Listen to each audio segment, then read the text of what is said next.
বিরিয়ানি ভালোবাসে না এখন এরকম কাউকে খুঁজে পাওয়া অনেক মুশকিল ব্যাপার। তো তোমরা দেখতেই পাচ্ছ আমি বিরিয়ানির ভিডিও নিয়ে এসেছি।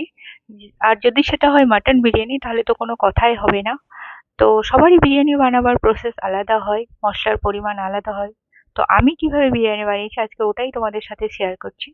তো আমি 1.5 কিলো মাটন নিয়েছি, মাটনটাকে ধুয়ে ভালো করে পানি ঝরিয়ে নিয়েছি। মাটনে আমি গোলমরিচ গুঁড়ো, একটা লেবুর রস আর 200 গ্রাম মতো দই দিয়ে ভালো করে ম্যারিনেট মটন আমি 2 ঘন্টার জন্য রেস্টে রেখে দিয়েছি। 2 ঘন্টা সময় না থাকলে আধা ঘন্টা রাখলেও হবে।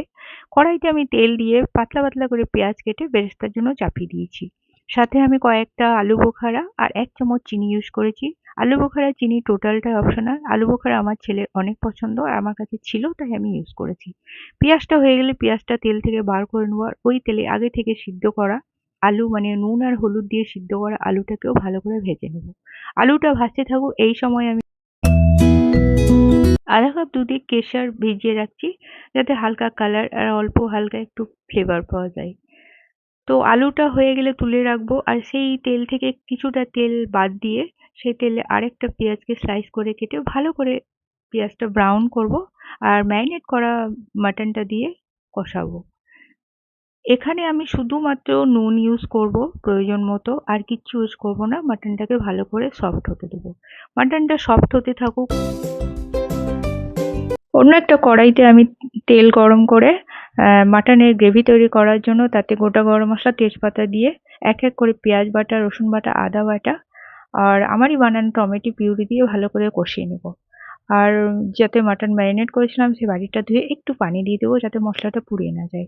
দুটো গোটা আস্ত রসুন আর যে আমাদের বেশি গুঁড়ো মশলা ধনে, জিরে, লঙ্কা, কাশ্মীরি লঙ্কা, হলুদ, লবণ, গরম মশলা গুঁড়ো দিয়ে ভালো করে মশলাটা কষিয়ে নেব যতক্ষণ তেল উপরে না উঠে আসে। মশলা কষানো হয়ে গেলে ভেজে রাখা আলু অ্যাড করব আর 2 মিনিট রান্না করার পরে আমি মাটনের সাথে পুরো তরকারিটা অ্যাড করে দেবো। মাটনের সাথে অ্যাড করার পরে সবকিছু ভালোভাবে মিশিয়ে নিয়ে আমি 10 মিনিট মতো রান্না করে নেব। 10 মিনিট রান্না হয়ে গেলে উপর থেকে পেঁয়াজ বেরেস্তা আর আমারই বানানো বিরিয়ানি মশলা অ্যাড করে গ্যাস অফ করে দেবো। তারপরে রাইসের তৈয়ারি করে নিয়ে রাইসটাকে আমি 1 ঘন্টা আগেই ভালো করে ধুয়ে ভিজিয়ে রেখে দিয়েছিলাম। পর্যাপ্ত পরিমাণ পানি নিয়ে তাতে লবণ, গোটা গরম মশলা, কিছুটা অয়েল আর লেমন জুস দিয়ে আমি রাইসটাকে 80 থেকে 90% কুক করে পানি ঝরিয়ে নেবো। যে পটে আমি রাইসটা লেয়ারিং করব বিরিয়ানিটা সেই পট নিয়ে তাতে আমি প্রথমে রাইস দিয়েছি। রাইস দিয়ে যতগুলো গরম মশলা এসেছিলো সবগুলো আমি বার করে ফেলে দিচ্ছি কারণ যতটা ফ্লেভার নিয়ে নিয়েছে বিরিয়ানি ওটা মুখে খাওয়ার সময় মুখে এলে খুব বিরক্ত লাগে। আমি জানি সবাই বিরক্ত হয়, তোমাদেরও পছন্দ নয়। তারপরে আমি মাটনটা দিয়ে উপর থেকে বাকি পেঁয়াজ বেরেস্তা আর বিরিয়ানি মশলা অ্যাড করে উপর থেকে আবার বাকি যে রাইসটা ছিল আবার লেয়ারিং করে নিয়েছি সেম প্রসেসে। তারপরে আমি যে কেশর ভিজিয়ে রেখেছিলাম দুধে সেটা অ্যাড করেছি আর একটু ফুড কালারও ইউজ করি যাতে বিরিয়ানিটা একটু কালারফুল হয়, দেখতে বেশি ভালো লাগে। তারপরে উপর থেকে আমি 1 চামচ ঘি ইউজ করেছি, তোমরা চাইলে ঘিটা আরও বেশি ইউজ করতে পারো কারণ এটা মাটনে অনেক ফ্যাট থাকে বলে আমি ঘিটা কম ইউজ করেছি। তারপরে আমি দমে দেবো আধা ঘন্টার জন্য। প্রথম 5 মিনিট আমি হাই ফ্লেমে তারপরে লো ফ্লেমে দমে রেখে দিচ্ছি। যতক্ষণ বিরিয়ানি দম হচ্ছে ততক্ষণ আমি রায়তা স্যালাডটা বানিয়ে নিই, তারপরে দেখাচ্ছি ফাইনাল লুক।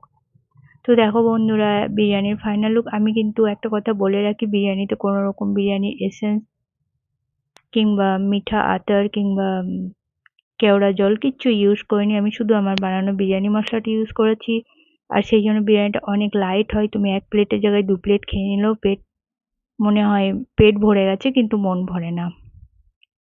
তো আমার বিরিয়ানি যদি তোমাদের ভালো লাগে তো সাবস্ক্রাইব করো, লাইক কমেন্ট করো।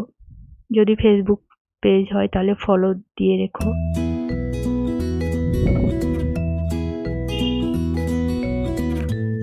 তো তোমরাও বিরিয়ানি বানাও, খাও আর মজা করো। Thank you for watching. Take care. Bye by.